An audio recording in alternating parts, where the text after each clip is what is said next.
This conference will now be recorded.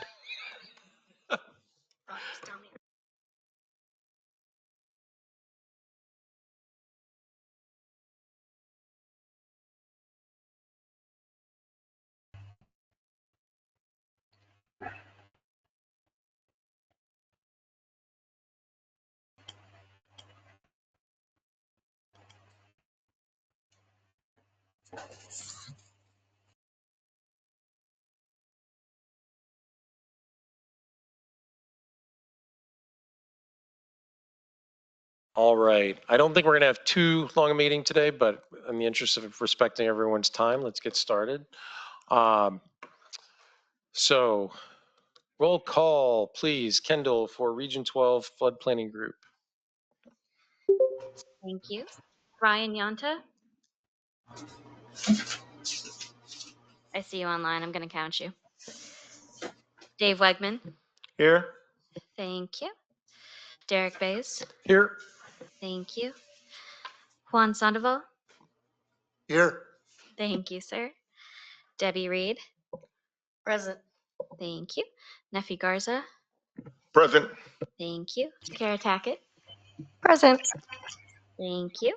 Jeff Carroll. Present. Thank you. Sabrina Santiago will be joining us a few minutes late today. John Beasley. Suzanne Scott. Here. Thank you, ma'am. Jose Reyes. Dave Mock. Donovan Burton. Thank you, Donovan. Carly Rotzler. Fernando Perez. Miss Jamie McCool, thank you for being here. Jared Bowen.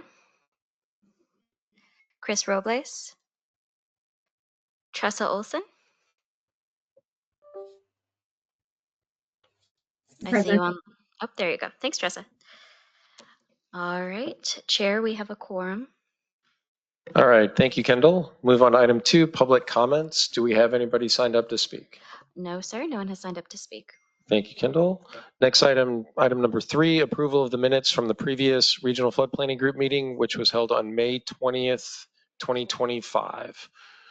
Do we have any comments, or can I get a motion and a second for approval?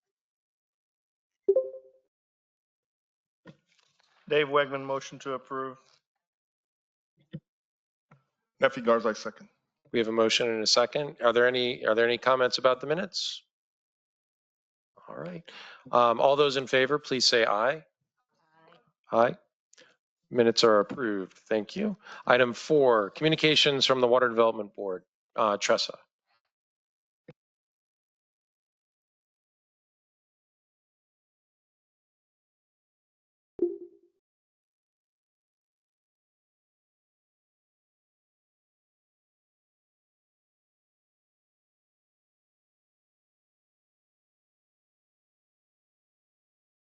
Tressa, were you able to unmute yourself?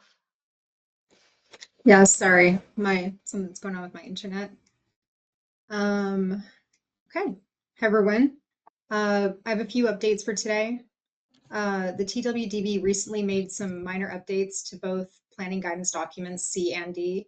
They are available now on our second cycle planning documents webpage. Friesen Nichols will be attending future RFPG meetings to present on the new nature-based solutions manual that was sponsored by the TWDB. They will reach out directly to sponsors to coordinate. And finally, the TWDB is hosting another technical conference call on September 12th. We're inviting chairs, sponsors, and technical consultants to attend, and that we ask any questions be submitted ahead of time. We have an online form, and we're asking that those be submitted by September 5th. And that is all for me, but I'm happy to take any questions. Thank you, Tressa. Does anybody have any questions for the Water Development Board? All right, moving on. Item number 5, chair report. First off, if those of you who didn't see the news, but our former colleague, Steve Klaus, passed away last week. I did not know Steve very long, but I knew him through this group. And I just want to say that, when I first joined, his expertise was invaluable when it came to especially the technical committee and helping us get the first round in. So I just wanted to recognize him, but I also wanted to give Donovan a chance to say a few words.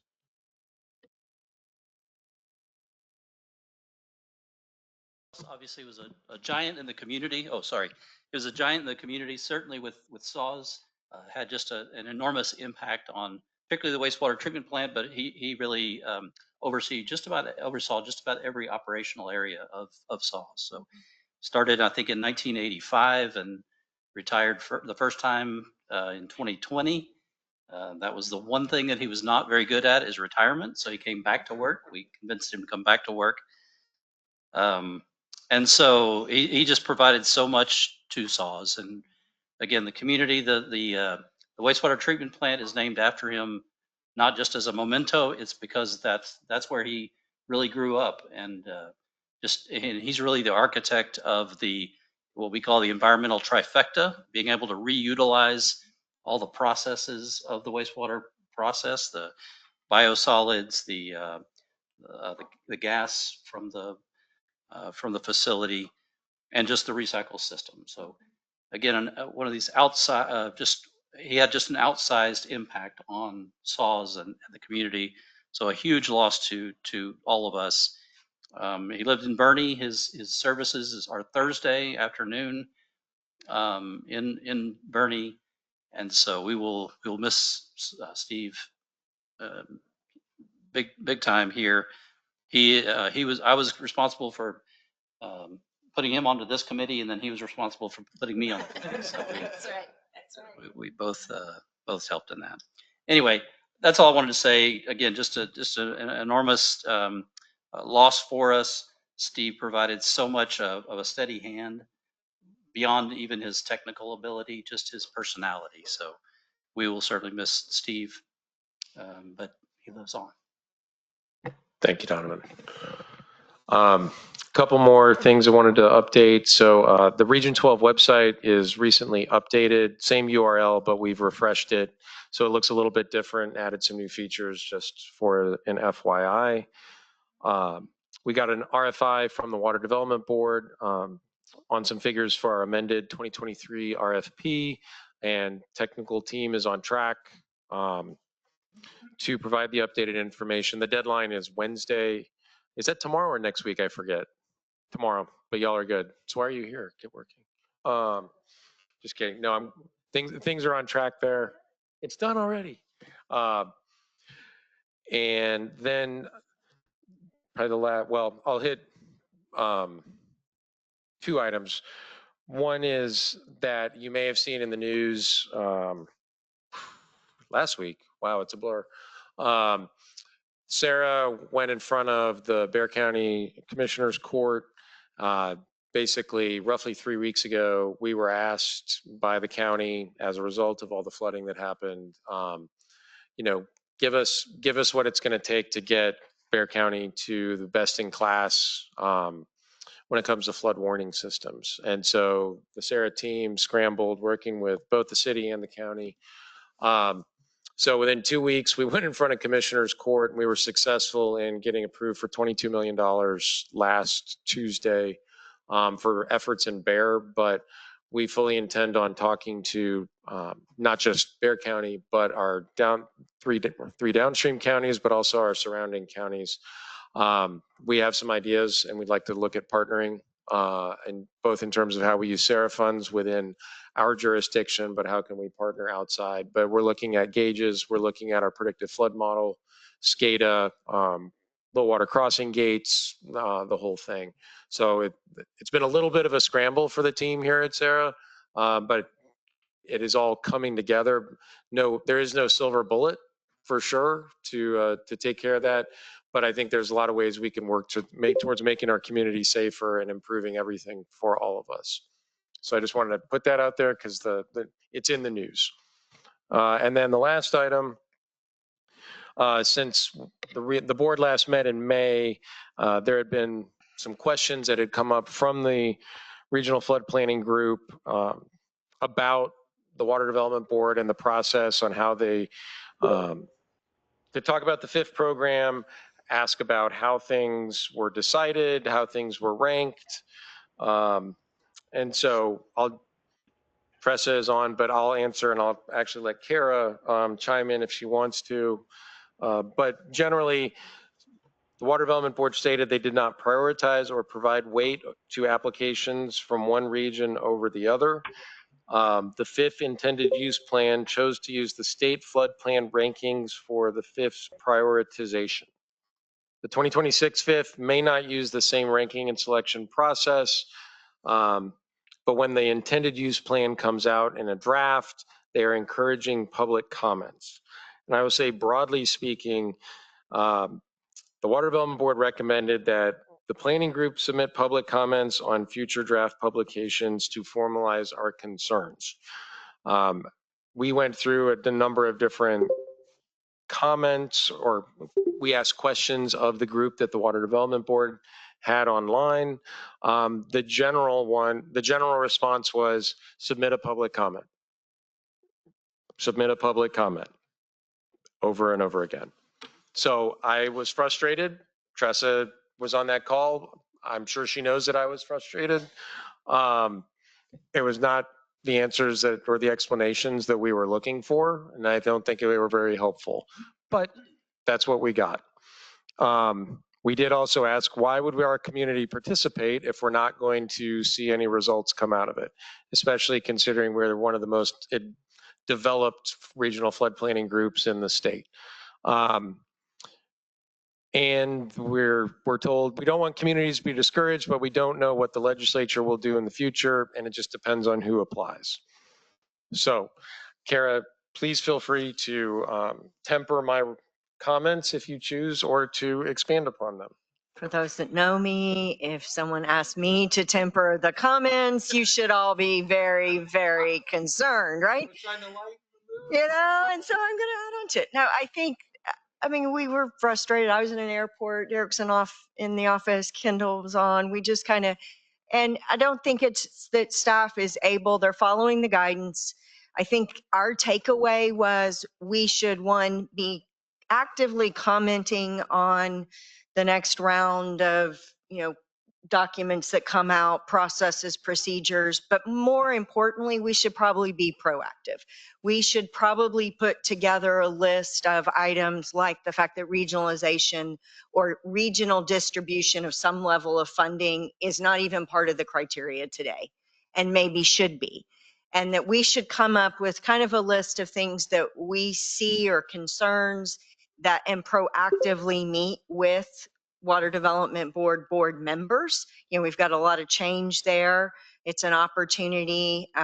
We don't know what's going to come out of the legislature. I think in this special session, we don't think much, you know, but there will be conversations that happen. And so timing maybe is us being a little more proactive would be a good next step we could do to get some of those ideas out there before a document is out for public comment, to really look at inclusion and some opportunities and things. I think that was, you know, we are where we are, and unfortunately our region's been doing what it needs to do and be out as leaders ahead in the state. And so that's where we came up short, and others did too. And so I think we just need to kind of go on the offense and do a little bit more communication and coordination. Kara, you mentioned something that I've actually been thinking about. You said regional funding. Can you talk a little bit about that? What did you mean? What did you guys hear about that? That's really interesting. Well, when you look at that list of projects, and it was in our packet last time, I didn't bring one with me, but not every region got money. And some, you know, Nueces River has multiple FMEs that made it to that next stage. We don't know where the final step will end up being, but it wasn't that everybody got a little something. Some got none, and some got a few, and some got a little, but we're not the only region that got no money. And so is there something to be said and considered that we are looking, everybody's got priorities and everyone has issues. Is there a reason to somewhat distribute a portion of, whether it's maybe it's not all of the money, but you say a minimum amount has to be allocated for diversification across the Well, state. yeah, Because that's not a category right now in the Yeah. criteria. Because I don't think it's, I don't think we want to get into the spread the peanut butter equal everywhere. No. But so I wouldn't say spread it all like that. But I think in order, we had a very difficult time with certain, organizations or locations or entities within our region, getting them to submit plans. And they're like, well, why? Why? What am I going to get out of it?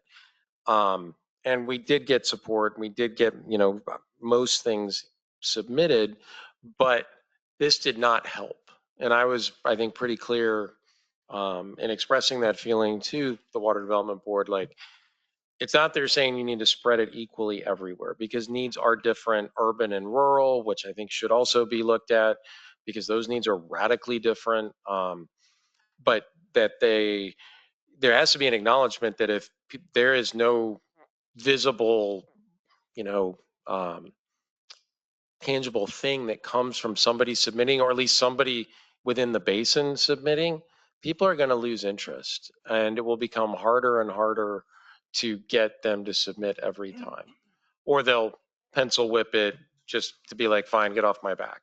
And I think that is what we do not want to happen. So I would say, to Kara's point, be more proactive, talk to the board at the Water Development Board and the commissioners. But also when things come open for public comment, both as a group, as a regional flood planning group, but I would also encourage those individual members or your members, because you're made up of oftentimes other people or organizations, to really take a look at what is out there and make your voice heard, because that was a message. Unless it's coming in a public comment in some formal fashion, whether it's spoken testimony, written testimony, or something submitted, I don't know if it's going to help us a whole lot. I wish I had a happier message, but it's Tuesday afternoon. Sorry. Yeah, and I think staff understands the challenge we have of, okay, we had a hard time getting out from some of our downstream partners information or them seeing the value in this. And in Texas, the needs are greater than the funding. We know that right now. We have a lot of catch up to do, but it's hard to go back to them and say, hey, look, our region didn't get anything in the first round of this. So come on, let's submit some more to see if we can, roll the dice again. They don't have an answer for how to solve that based in the current criteria. So let's see if there's some ideas we can bring forth for future revisions that maybe help a little bit of that. I'll tell you that from my perspective, it makes it difficult for a community. I mean, even Bear County, who has funding, or the city who has funding, to get the project to the state or the position where a benefit cost analysis has been done, a cost estimate is developed, all the pieces that need to go into. There's an investment that is happening to get it to that level. And so I agree with your frustration that if we're not getting anything, or if we're not being told of there's a potential for it, then what makes these communities want to take that project to that next level? I'll give you one more example of something that, none of us commented in the previous public documents is, if you have matching federal funds, there is a provision in the legislation that is recognized and brings a value. Well, Derek rightly asked, well, what does it matter the source of funds? If you have a public match that it may be equal, may exceed the federal, frankly, it's probably easier to tap and implement. It did not get the same ranking as a federal match from a local match because of the language, federal being specifically listed in the legislation and other matching sources not being. And so those are some of the things that I think we need to be looking at and thinking. Even though the legislation mentions it, does that necessarily mean that the state can adopt rules that still allow priority and value of other matching funds? And that's, I think, this evolution that we need to be mindful of. If where did we miss with what we know, and what are some of those nuances that maybe nobody even thought of this first round. But that was a really good example of, hey, if the city or the county is putting up matching funds, you passed a bond that the money's there, it's ready, the voters have approved, that doesn't bring a priority. Any other comments or questions about that? Do you feel better? I got some of it off my chest. Yes. Okay. That the matching is where he really got frustrated. Oh, yeah, that Money's certainly is. money. I actually And have a local's question for usually our better than consultants, if that's okay, Yeah. related to this. I know last time when we saw the list, and I forget exactly what river authority or what other agency received it, but have you guys done a research to see what did they do as far as funding is concerned that maybe help set them apart? Did they use federal funding? Did you, what kind of techniques did the winning or the Nueces, that's right, it was the Nueces, what did they do that maybe we can learn from? Did you guys do any of that type of analysis? So one of the things I was just having, it was interesting. I didn't realize what Kara had just said, that, one of the things is they funded, the Water Development Board funded the top 8 FMEs or 8 or 10 FMEs. I can't remember the exact number. And then an additional 7 that were receiving matching federal dollars were bumped up, and those were funded. So one of the things we kind of put the star. Oh, we need to really highlight those projects where we have other funding. But that's very interesting to hear that local funding didn't have that. So of the 8, I can't speak to all of them, Neffy, but I can say that the Nueces River Authority was very successful. And one of the ways that they were successful is they lumped their projects as regional. So they did a flood warning system, they did mapping and modeling, and they low water crossings. So they're studying all the low water crossings for the entire region, not just Bear County, so it's the entire watershed, and they got credit for the entire watershed, benefiting everyone. So it was the way that they had went about it, and the way they did it. So the which was a little different because the Nueces River Authority sponsored those, where this was a sponsor for those 5 FMEs, and they're going and collecting money from all the counties on a basis of matching, depending on how much floodplain, how many low water crossings, all of those things, and their housing, and they're bringing those together. So that's how they were successful in doing that. At the time, no one knew how it was going to score, but it ended up turning out that those projects did very well. But part of it was it was a regionally sponsored project. Let me get that straight. They combined projects, so low water crossings. Each one was individual. They got of the 5, low water crossings was 1, flood warning system was 1, but they combined them for their entire basin. Oh, for the whole watershed. So they versus like having Bear County projects, CD San Antonio projects, right, Bronco exactly. projects, yeah. So, but you said something else. They collected funding. That's how they're doing it. So they went to get the as they're going through the process right now. They're backing it, and basically they're saying, Nueces County, you owe us this amount of money over. So what they're doing is saying, this is our match, right? This is what our 25% match. So they're going, and they're for that 25% match. They're going to the board and getting the 10-year interest-free loan as their 25-year match, and the counties are reimbursing them for their portion of what that project would cost. Does that make sense?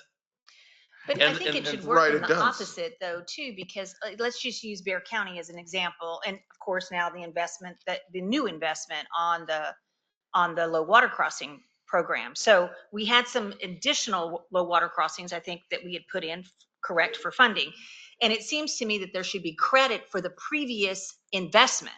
In other words, the county had already invested X in doing this amount of the program. Now we want to add a next, so that it seems to me there should be some way to account for the fact that there was a previous investment made and that this is extending on it. What's happening is we are penalized.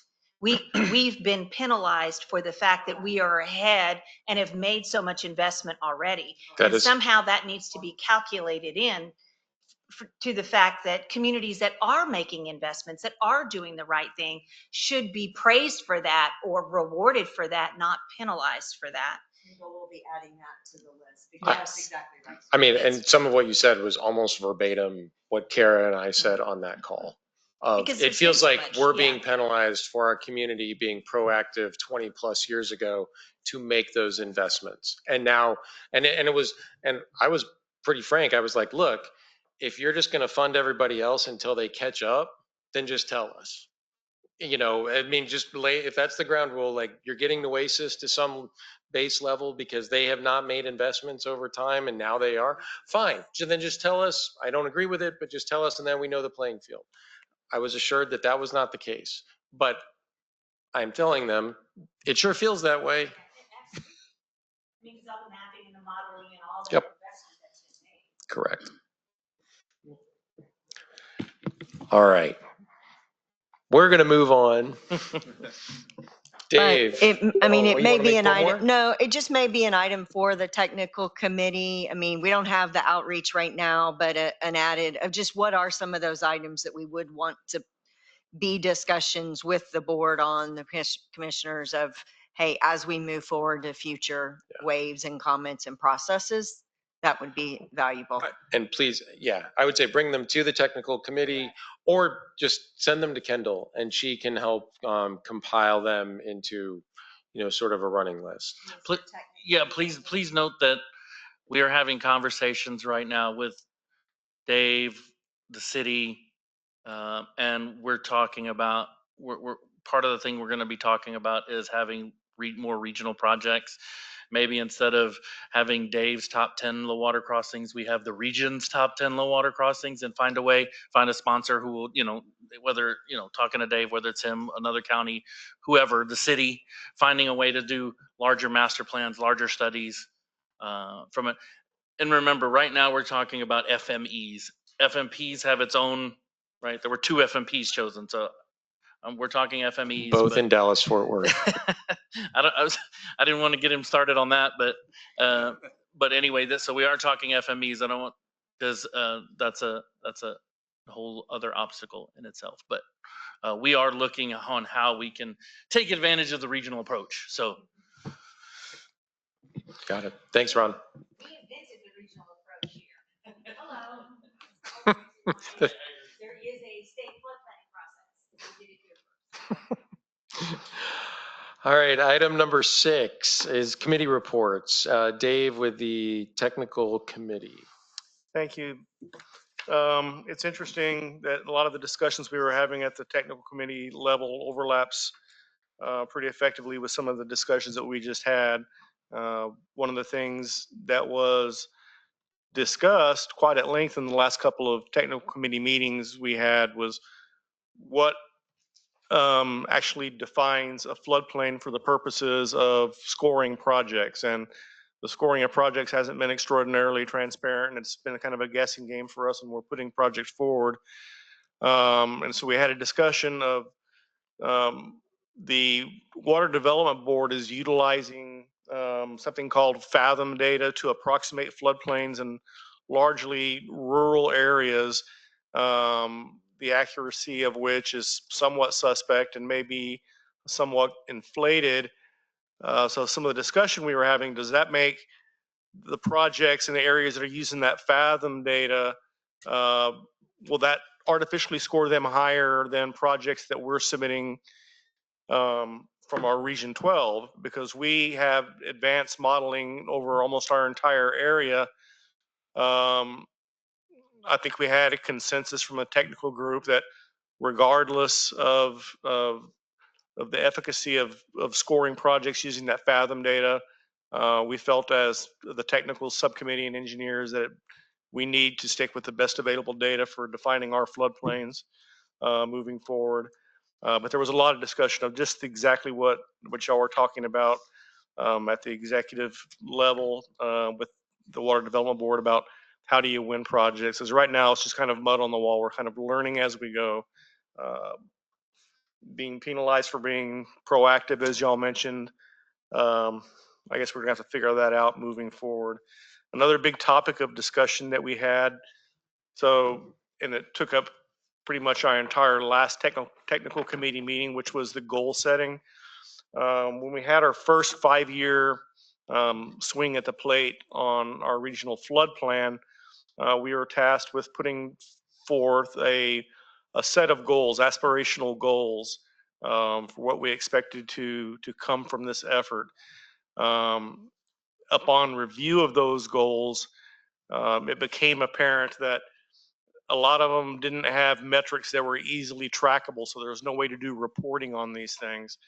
And so we had a lot of discussion amongst ourselves and with our technical consultant to go back and let's revisit those goals that had too much specificity associated with them, and make them somewhat more general so that we can report back that yes, we're making progress on these goals without saying I want to see a 35% increase in the number of public meetings or something arbitrary like that that nobody's checking. That is pretty much the gist of the last two technical subcommittee meetings, but Neffy, Jeff, Suzanne, you're welcome to fill in the blanks that I'm sure I missed.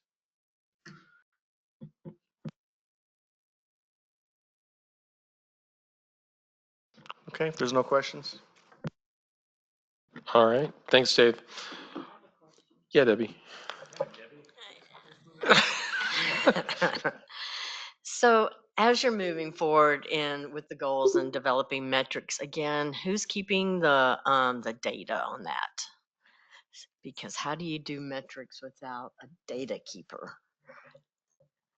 Well, and I think that was the issue, is that some of those. There's no scorekeeper. There is no scorekeeper on a lot of the things. So I think that we were trying to look at goals to reflect things that people like the city or the county or the river authority are actually tracking, so that we would use data that's actually being tracked as part of our reporting to the Water Development Board as it relates to how well we're doing on certain things. And I think that's what we were trying to look at, is lessons learned, is try to track what's, show what's being tracked and the progress that's being made, because a lot of the things that were in the document were, as was said, aspirational, but no one's tracking them. Can we tie some of those metrics in with the community rating system goals? And because there has to be a plan and a. Debbie, that was actually some of the things that Something we that we talked talked about. The city certainly brought up some of the things, and I think there's a lot of things that the River Authority, that Bear County, and even the other counties are currently doing that they keep track of it, and to identify them and include them in our report is really what we were trying to get at, because there's a lot of good things happening right now in the space of notifying people about flood warning or flooding, that we need to make sure and capture that, including things like CRS, including things like, all the other things that the BRWM is already doing. So if we could capture that, include them, that's really kind of the point that Dave was trying to make. So what I hear is that each of the agencies will have a start kind of tracking what they're doing, and then that will go to Sabrina, who actually does the CRS reporting. Yes. I mean, it's not exactly like that. We're saying we already track things for our own purposes. Now, if the city, for example, requests something from us, we're happy to provide them data, but nobody has come to us in a certain way and said, can you give us this information in this format? But it's all public. Sorry, Chair, it was actually the opposite. Okay. Finding out what is the River Authority doing, and let's make sure and capture that. So it's not, we weren't telling the River Authority, go and do this, Yeah. or Bear County, go and do this. It's like, what are you doing now? And to their credit, and really to all of our credit, everybody is doing a lot of things, but our goals weren't necessarily reflecting that. So if we can modify the goal to capture what they're doing, then we can move forward with that. So it was more kind of the opposite. Instead of telling them what to do, we're hearing what they are doing. Yeah, and I think that's just an understandable progression of how these goals are going to work themselves out. Like I said, 5 years ago when we came up with this, we're sort of flying blind on this thing and wasn't sure how this was going to come together. As this flood planning group continues on its mission, I'm assuming that these things continue to get refined.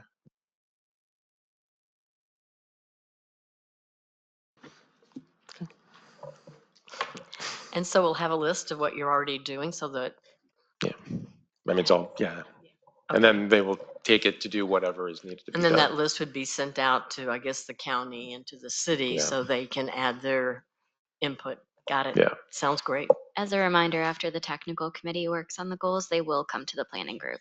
Yeah, I mean, it's difficult because like Nephew mentions that every of our entities is all doing different things. And it's hard to aggregate them all together. And like Bear County is doing an expansion of our halt systems right now. The city's got their CRS program.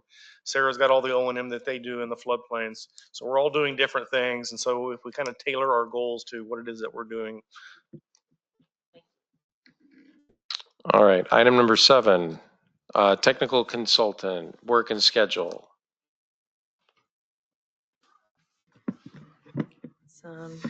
Hello, everyone.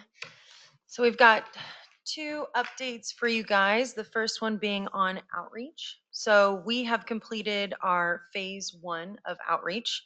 As you can see, the PowerPoint slides here, these were all the items. It was mainly reaching out to the communities, starting to get a connection in these communities and send out that survey. So included all of these items.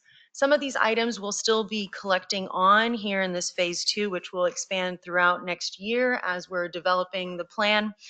But we wanted to get started and have that survey to really collect these items. So now we're entering into phase 2. The survey was closed start of July. So phase 2, we are going to be doing, the big bulk of phase 2 is to work on task 4A, which is identification of all these FMXs. So now that we've created a connection with the communities, we're going to be reaching back out to these communities and asking them a couple of items. 1, do you still confirm with the projects that are listed on the flood plan? And then 2, what new projects do you need funding? Are you seeking to fund? So that will be phase 2, as well as a public comment on the flood hazard layer. So we're working with the River Authority on getting that public meeting going. That is to review what was created in task 2A. So not what was recently discussed in the technical committee.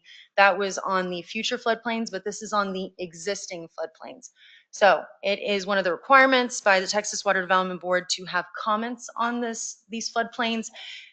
It's basically to ask the communities, do you agree with the floodplains, or are there areas that you know are prone to flooding that are not already in the floodplain, so that we can expand on that.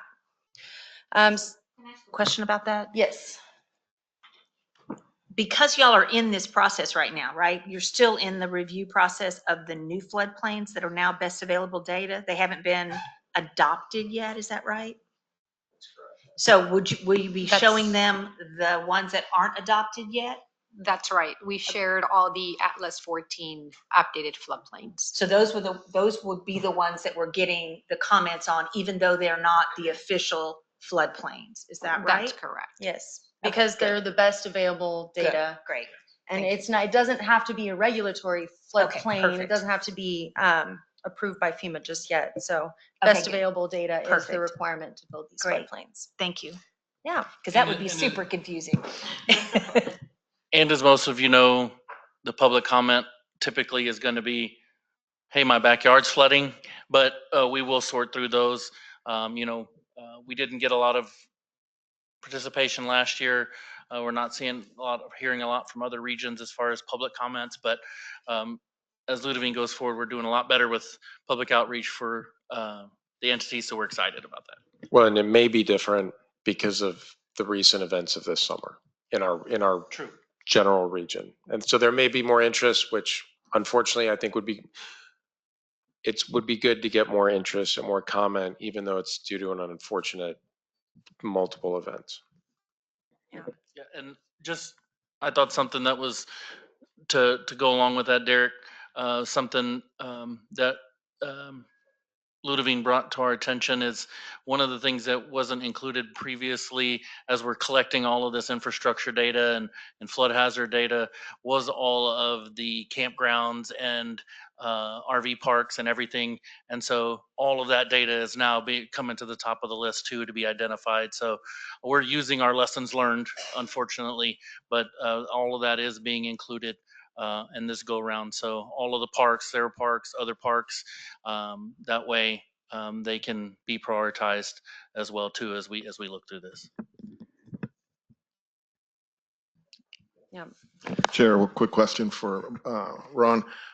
As a part of that data that you're collecting, can you speak a little bit about the utility data?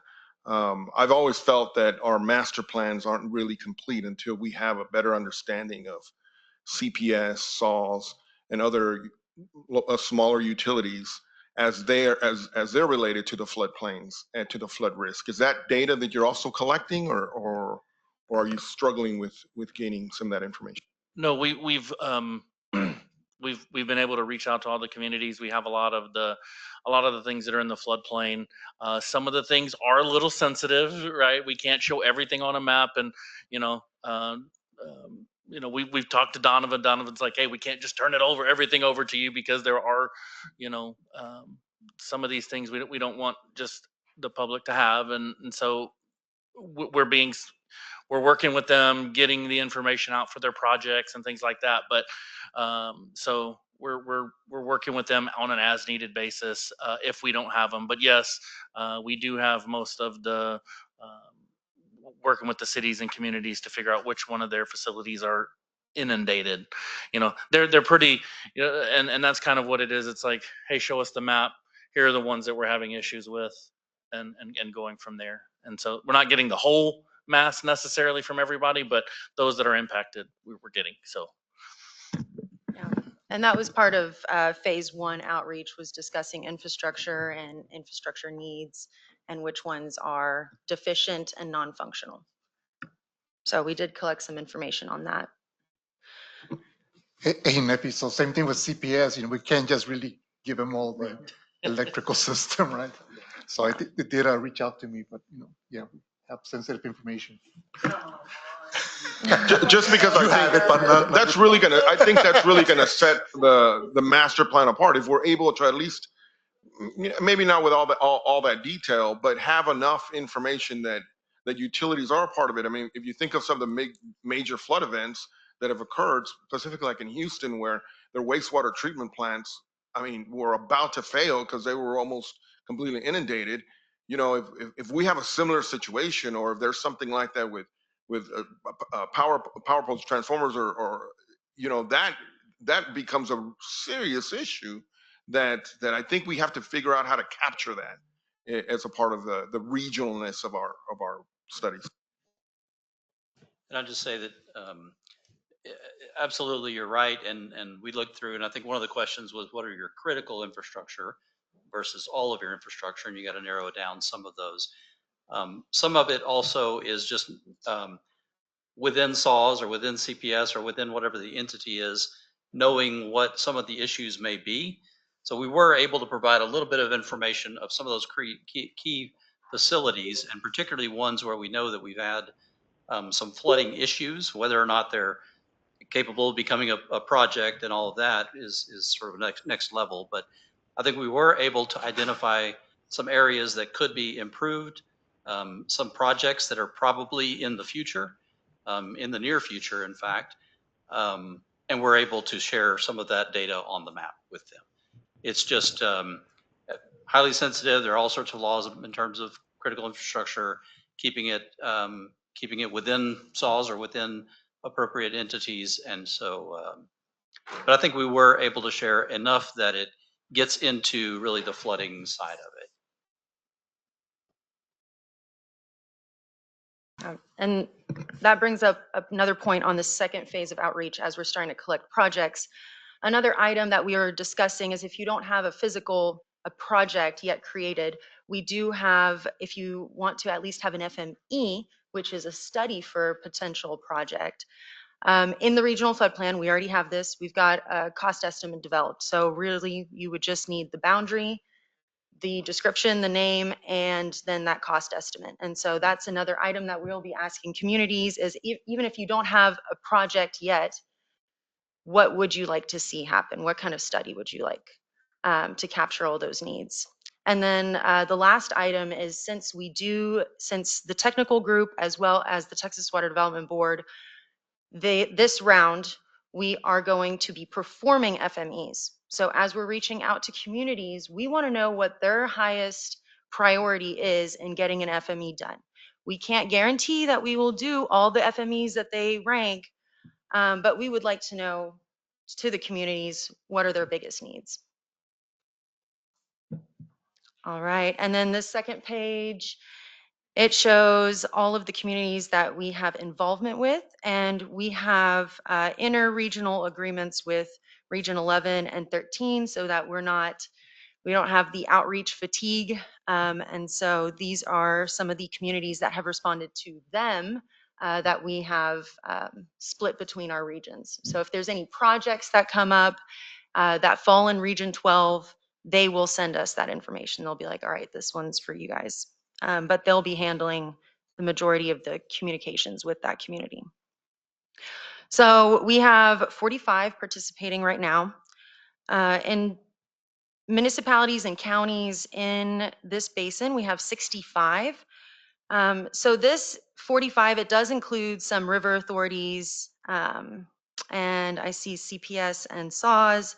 So those are not in the 65, but still 45 out of 67, if you want to, or 68 if you want to add those 3 additional ones. That's a really good turnout in participation versus what we had last cycle, which I think was less than 30%. And that was just on communities who had projects, not even, this is the first phase of outreach. We had I think it was less than 20% actually respond to the survey. So this cycle, having this many, I think that's a success in itself.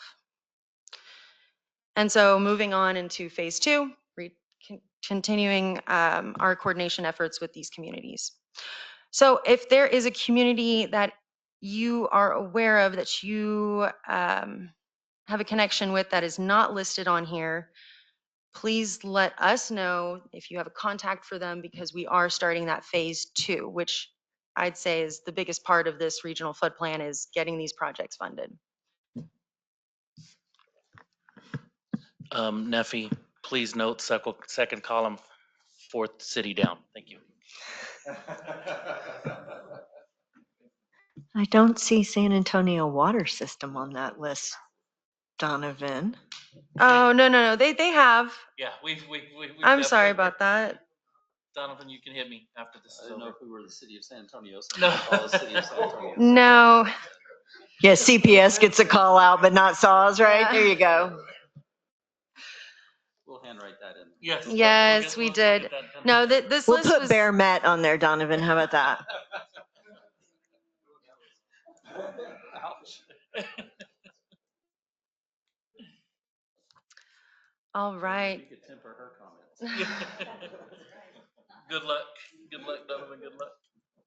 All right, keep going. Well, did you guys have any questions on phase 1, phase 2 of outreach? All right. And we'll let you guys know as we move forward with pinpointing public meeting. I think it's end of September or early October, but we'll let you guys know when that is.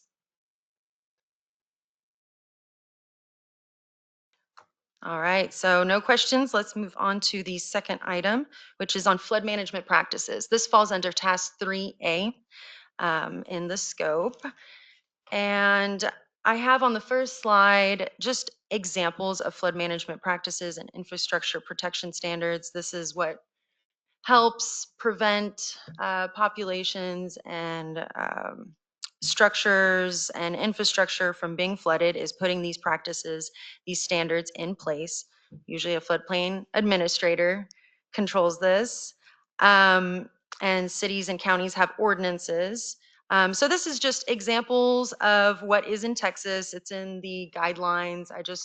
For those who are not actively in the flood management practices of your communities, this is just for you guys to be aware of.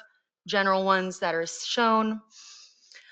And then I wanted to mention on the next, if you guys don't have any questions on here, this was just examples. We can move on to the next one. So I wanted to mention higher standards. So that's taking some of those minimum standards that we saw on the first page and kind of bumping them up. And the higher standards, having free board, I think this is the biggest one. To be part of NFIP, you need to have at least building to the BFE, the base flood elevation. So having a higher standard is having 1 foot or more above that BFE.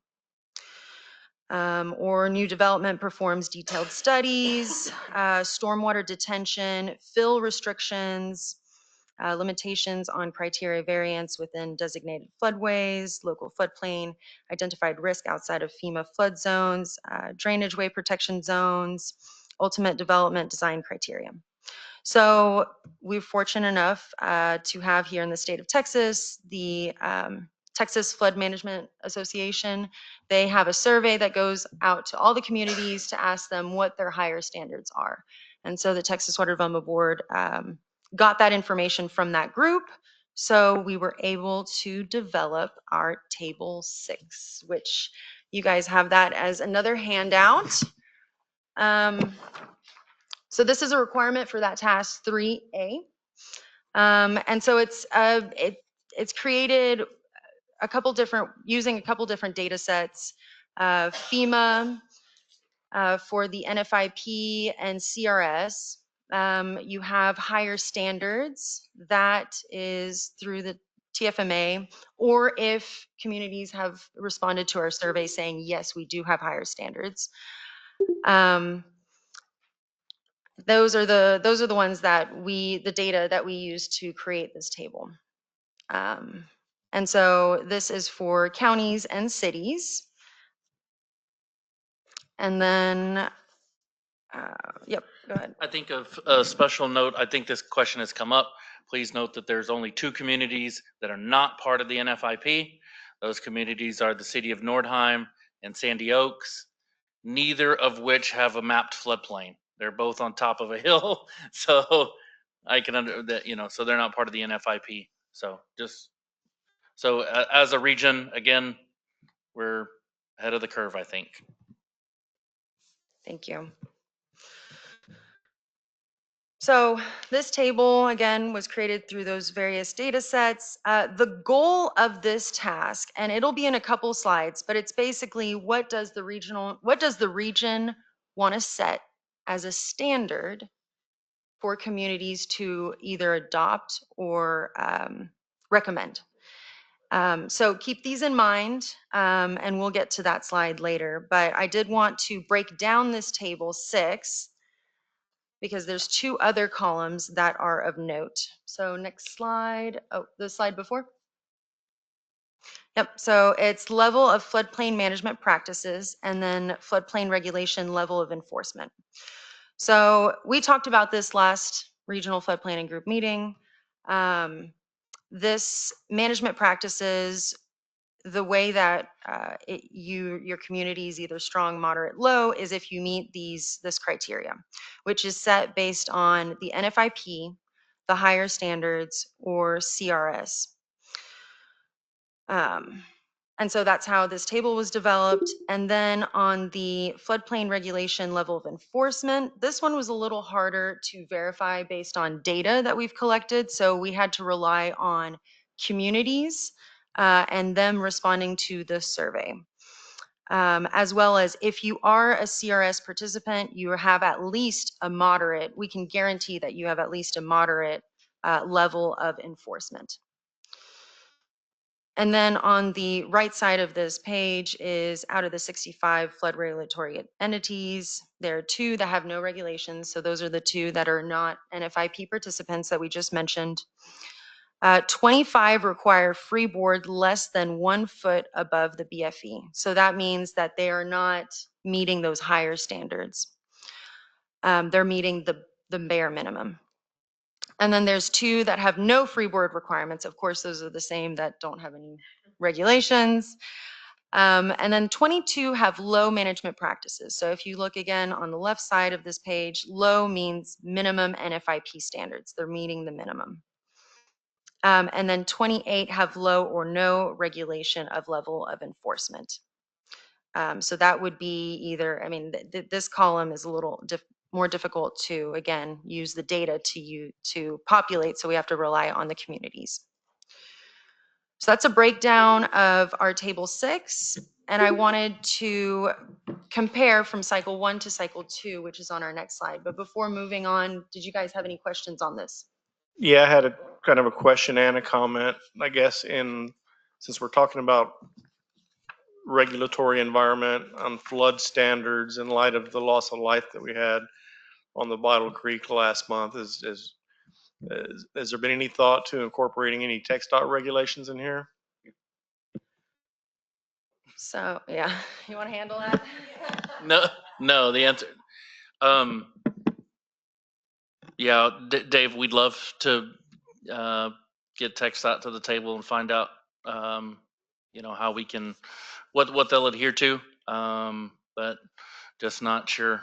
I haven't seen them participate in any of the regional flood plans to this point, and so I think it's a great public comment.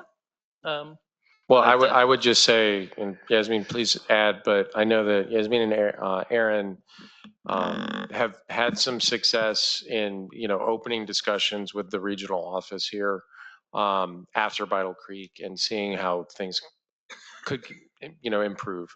So do you want to add anything? Yes, and to add, we're actually going to be meeting with them this Friday as well. So continue the conversation, but they are engaging and being very responsive. So right now what we've tried to do is identify some of these areas that came after our assessment that we did. That way we can have more key locations in our conversation. But yeah, and it's Dave, as you know, it's hard because they don't follow FEMA standards, and so putting them into these buckets is almost impossible. But with so much of their infrastructure in your jurisdiction and the city's jurisdiction, I think it's important that we get them involved in these talks. And so I definitely think that we need to continue to make that comment to Tressa Ream and the Water Development Board. I know to get them at the table is important. But yeah, great question, Dave. I mean, and so, if I could add, the reality is TxDOT has been engaged in a certain way. Keep in mind that here recently, as a part of their MS4, they used to participate with the city, and they were a participant in that. But TxDOT decided they wanted to do their own maintenance, so they created their own MS4. So although that's more water quality and that type of thing, I mean, they set a precedence there that they can work. So remind them of that.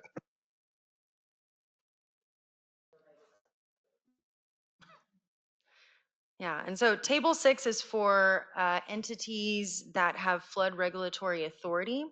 But as we get into task 8, that is where the region can recommend legislative, administrative, and regulatory comments, suggestions to the Texas Water Development Board and then on to the state.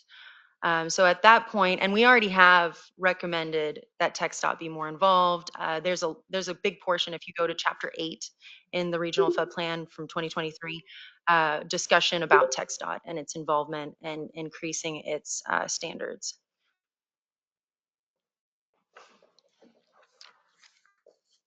All right. So moving on to the next slide, this is just a comparison between cycle 1 and cycle 2. So NFIP, proud to say that our communities that are involved are still involved. Higher standards, we do have more communities that are involved with that. So that was really promising to see. And Of note, when we look at the goals, I think our current goal, we talk about CRS and some of higher standards. Higher standards has really moved the needle. And then on CRS, I do want to make a correction. I'm sorry. So we sent out the survey, and I don't know if some communities misunderstood what CRS was, but we back checked it with the FEMA data. And so there's only 6 in this cycle 2, but still an increase between cycle 1. So we have 6 communities that are CRS. All right, so I wanted to show this comparison before moving on to our last slide, and this is kind of what I mentioned. So in Task 3A, as a region, the Regional Flood Planning Group must either recommend or adopt region-wide flood management practices, which recommendation means it encourages entities to have these standards. Adoption requires entities to adhere to that practice in order to have their FMXs in the regional flood plan. So the decision that was made last cycle was to recommend that entities that are not currently in the NFIP should at least adopt the minimum standards to take necessary steps to become NFIP participants. And that decision was made because we didn't want to exclude anyone. And so I wanted to bring it up to the Regional Flood Planning Group. What would you guys like to do this cycle? Recommend or adopt? And do we want to change the word of the NFIP? We're not So- making a decision today. This is for discussion. Right? We have not teed it up. We have not discussed. So there No, is that's fine. We've Yeah. had to. We knew we wanted to bring it up. We've mentioned it before, Agreed. and there's nothing that this isn't present. This isn't holding anything up, I know. right? So, but so just to think about, just to talk about, just to throw out there, as we're sitting right now. So if we're going to recommend anything, if we're going to recommend at this point, all of the communities, as you see, are participants in the NFIP except for 2. So maybe. There's 65 total. Yes. There's only 2. Yes. That are not in. Yes, and they're Nordheim and Sandy Oaks, which are both on top of a hill and have no floodplain. So there's no need to, for them to participate. There is no need in that. So essentially, and then we recommended last time that they be a part of the NFIP. Adoption would mean, telling everyone they need to have some higher standard in order to be included in the plan. And I don't think everyone is there yet. And that's going to be hard to do for a region. And again, I think we took the stance last time. We didn't want to exclude anyone. And I think that's probably the case now. So I think we're still in that recommendation. But I think maybe, we want to consider, that's why we're bringing it up.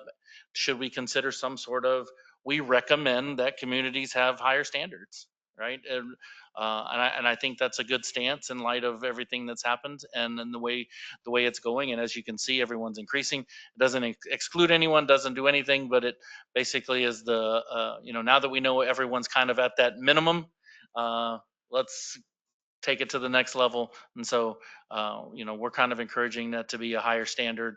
And how detailed we want to get, we want to leave it up to the group, but just wanted to throw it out there for some discussion and comment. And then, maybe next time we'll come back with a more formal. That was last time. That's the 2023. This was in the 2023 regional flood plan.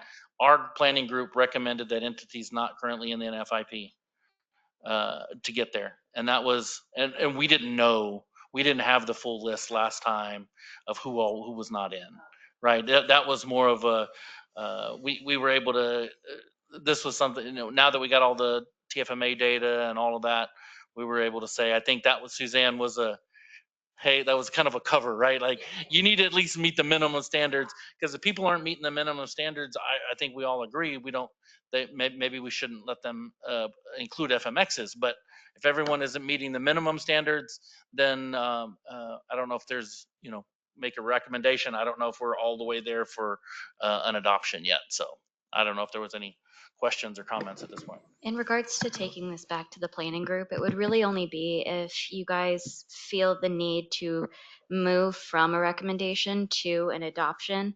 that would be, changing the course of the plan from cycle 1. So if that's something that you want to discuss further and really possibly take action on based off of that discussion, I'd be happy to bring this back to the planning group. This is more of revisiting, right, the practice that the planning group took up in cycle 1. So that's up to you if you want to continue the discussion and decide if you want to switch. Derek, Bob, back there. Well, The D's want to talk. Okay. I was just gonna say, I mean, I think for our next full meeting, it should be, let everybody think about it some. I'm not stifling discussion now, but I think it should come up, and I think we owe it to the region to at least have a discussion about a higher standard, at least if you want to be considered for a project. I can probably make an argument if you have a study and you are working towards improving, then we recommend. But if you're trying to improve and you're trying to gather information about your community, I think it'd be hard to say, no, you must do these certain things at this point. So that's just sort of my reaction off the cuff, but I don't want to stifle. No, that's fine. I'm just saying as a practical matter, utilizing the 2023 recommendation, whether it's a recommendation or an adoption doesn't change anything at all, since only 2 of the entities were non-NFIP anyway, and neither one of them was going to be submitting FMXs. The point becomes moot. But I think that was my question. We made this sentence up last time. Yes. What you're really saying is, do we want to? Do we want to look at this one that says floodplain practice? Higher standard adopted. Yes, no. Is that the column we would be looking at? I think that's what y'all are asking. Is that? Right? It's not this state, because that's why I said, would we just use this state, because it's only 2. No. This is what we 2023 plan.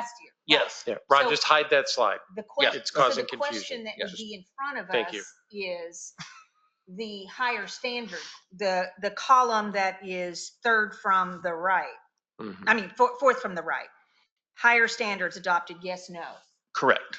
These would be the entities that would potentially be impacted if we said adopt higher standards to be an FM. You're saying P. I threw that out as an idea for conversation. Yeah. Right. And we can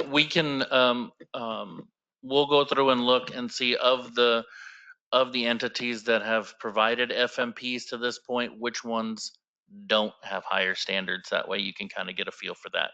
Is that fair? Okay. Chair, I have one question. Yeah. You identify the minimum requirement for NFIP, and I see that here, minimum requirement, but then you also have a category NFIP participant, a yes or no. And I'm noticing that, for example, the county of Bandera is a no on NFIP participant and a yes on a minimum standard. And I'm also seeing at the very last entity, again, Bandera, the same thing. So I think you're repeating those. And can you explain what NFIP participant versus NFIP requirements? I'm getting those a little confused. Yeah, that was my bad. The way FEMA produces their table, they have the formula we were using. It missed Bandera and then I saw another one, Atascosa. So they are NFIP participants. They have higher standards according to the yes. Right. Yes, and so I'm sorry about that, but that was corrected. Saying Rungi is a no on Rungi. Come on. Yeah, and I did want to mention too that we also have task 3C, which are goals. And one of our goals that we have is to increase the number of participating entities in higher standards, to increase the higher standards within participating communities. And then that's our short-term goal, and our long-term goal.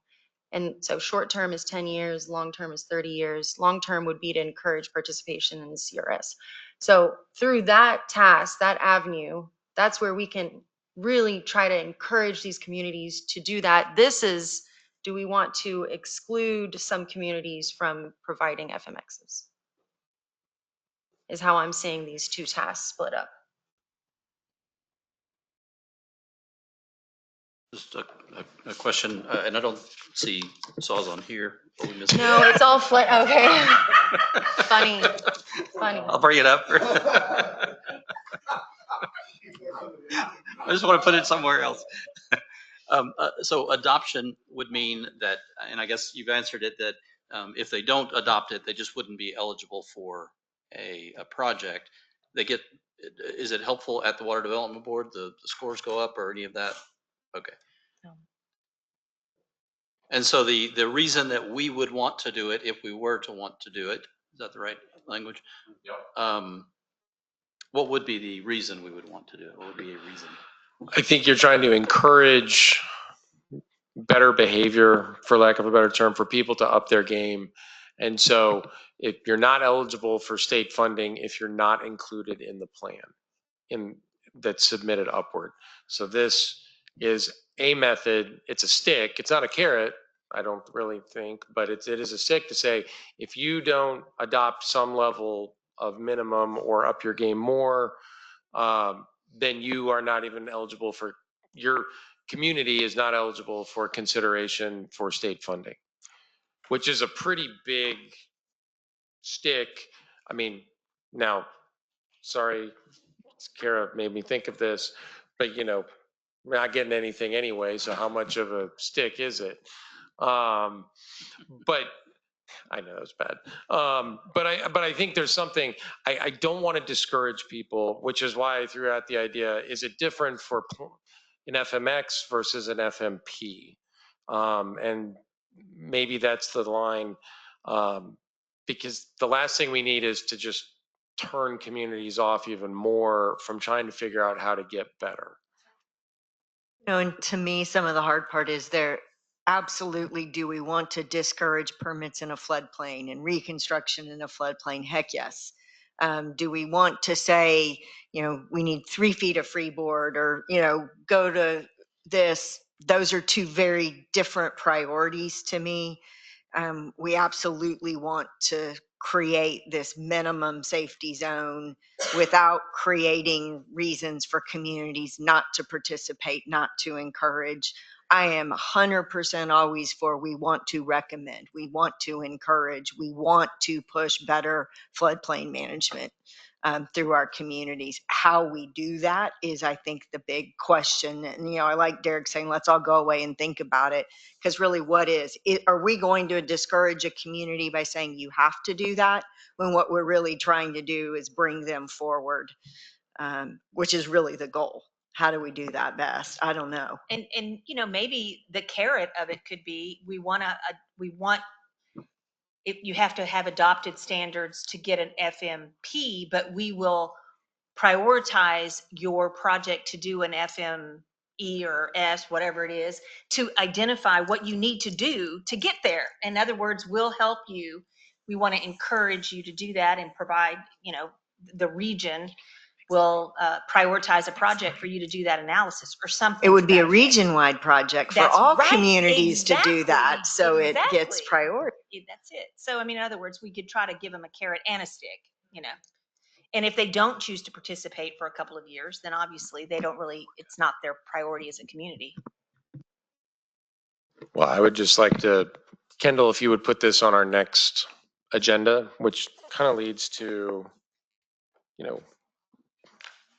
agenda items for next meeting. I know we have a couple more things before that, Kendall, relax. Are there, but any other discussion on item number 7? Thank you, Ludovine. Ron, you're anxiously. No, I just, so we're talking about other agenda items. I kind of want to let y'all know where we are in the cycle. The big thing we're pushing for toward the end of the year is our tech memo. And y'all know we have that coming up. So task 1 is essentially complete. Task 2 is right there for us, complete. Task 3, we're wrapping up with the goals. You've seen we collected all of the data. Task 4 will be to reach out on some of the FMXs. So we're getting toward the end, and those are the things, and that's why a lot of this is coming to the front. Obviously we'll be coming with the goals, but as you're hearing these things, we're wrapping them up and we're checking the box, getting closer to our tech memo. So we're getting closer to the end. So the big things that probably we have coming up is maybe have this conversation. You'll have the goal. You'll see what the goal recommendations are, and then there'll be an FMX list before we get into the tech memo. So that's kind of a high level of where we are in the schedule. All right. Thanks, Ron. Item number 8, public comments. Kendall, do we have anybody signed up to speak? No, sir. Thank you. All right. Item number 9, date and potential agenda items for the next meeting. I'll point out the technical committee meeting is meeting this coming Monday at 2 p.m. That's in here. Or at Sarah? No? It's a lot of room next door. Thank you. So 2 p.m. for the technical committee next Monday. And are there any potential agenda items that people would like to see added in addition to what we've talked about? And when do we think we need to gather again as a full group? September? Do you have dates you wanted to throw out, Kendall? Derek, can I just ask a quick Yeah, question? of course. I know the stormwater committee that we are on for the city has asked this, so I'm just going to ask it here too. Would it be possible to be briefed on the outcome of the analysis that was done for the Vital Creek flooding issue? Sure. And has that been completed from the city side as well? And do we know? I know they hired a consultant. Y'all did some. Ours is a public document. Yes. It's out there. If anybody would like it, we can send it to you. We are happy to brief whoever on that. The city has not completed, or the city's third-party consultant has not completed their report yet. I've been told maybe end of August, but I don't have any additional information at that point or after that. So if it would be ready by our next meeting, potentially, could we have a briefing both? Yeah, I mean, Sarah City we could brief briefing? you. Yasmin could brief us right now if you really were wanting to. I mean, we're happy to talk about it, but Yeah. We could put it on the next item. No, just kidding. No. yeah, but we'll send it out. We will ask the city, but we have not been asked. I'm not aware of anybody from that third party contacting us yet, requesting information. We've provided everything that we did to the city. So we stand ready to support, but we are happy to put it on the agenda for Region 12 for next time. And Kleinfelder, I think. And then the other, also the briefing on the low water crossing expansion, the HALT program that you took to Commissioner's Court. Well, it's not just that. Well, I mean, I know that you just talked about the expansion of the HALT system, and then there's other programs. I know that the next gen thing that was listed in I think it'd be interesting for us to, unless nobody else is interested. That's something that is important and a very big investment, and I think it's good for us as the committee to see what y'all are proposing. No, and happy to do that too. I mean, we know big picture, and we have buy-in on where we want to go. The devil's in the details, and so we're in the throes of, okay, what does that schedule really look like, and technology adoption and those sorts of things. But yes, for whenever we meet in September, we're happy, and we'll have a much better schedule and everything by that point too. Because would you potentially put it forward for funding? Well, I'm sorry, what do you mean?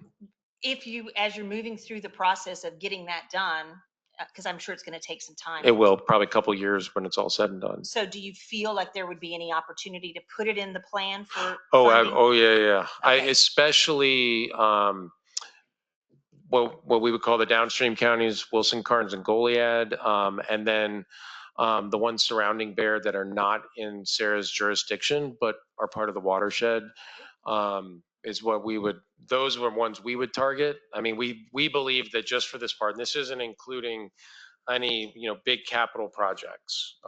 This is, well, when I say big, there's no retention basins and tunnels or whatever, pick your choice when it comes to those types of things. You're talking the water crossings and predictive flood model, gauges, et cetera. But we think there's probably about a $55 million need in the basin. And continues to be refined, but, based on our analysis over the last 2 to 3 weeks. So yes, that would absolutely go into the plan based on whatever the funding shortfalls.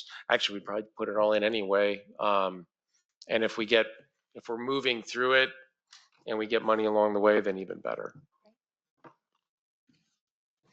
Yeah, and it's interesting to note as part of that discussion that's currently ongoing, and as we start focusing in on more what these tasks are, it's interesting that of that 50 some odd million dollars that has been generally identified, that doesn't include structural flood control improvements. This is flood safety. Yeah, and there have been a number of discussions about, I'll just say within Bexar County, and that includes the city of San Antonio and Commissioner's Court, about what does a drainage bond look like. We are reviewing the draft at SARA of the Regional Watershed Master Plan. We will come back no later than the end of August to at least Bexar County and the city and say, based on what we see, here are our recommendations, and probably focus on the top 3 priorities that we identify. I mean, there are potentially 14 drainage projects within the city of San Antonio for a bond of $400 million plus is floating around out there. That number is out there. Maybe they choose to go after all of it. I think there's probably some things they're considering that we would say, yes, there's a problem, but there are different ways you want to do it. Conception Creek is probably a big one. But we anticipate by the end of August, we will be in a good position to at least make recommendations at SARA to partners on what we're seeing, which ties in, I think, well to the stormwater / drainage bond timelines and everything else.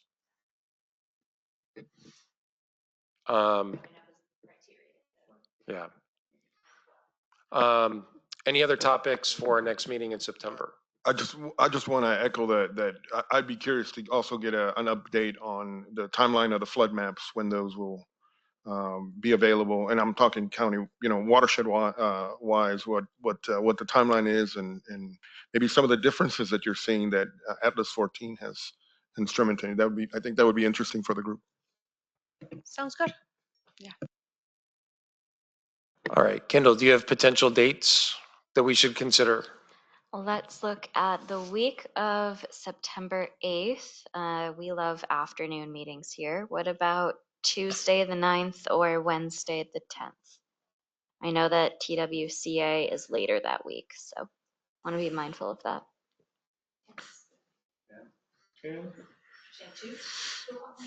2 o'clock would be great. I didn't say, so Yeah. happy to take that. Wednesday, September 10th, 2 p.m. I see general. Okay. Okay, thank you very Then much. let's put that down. Thank you, everyone. And pending any other comments or questions, we will adjourn. Thank you.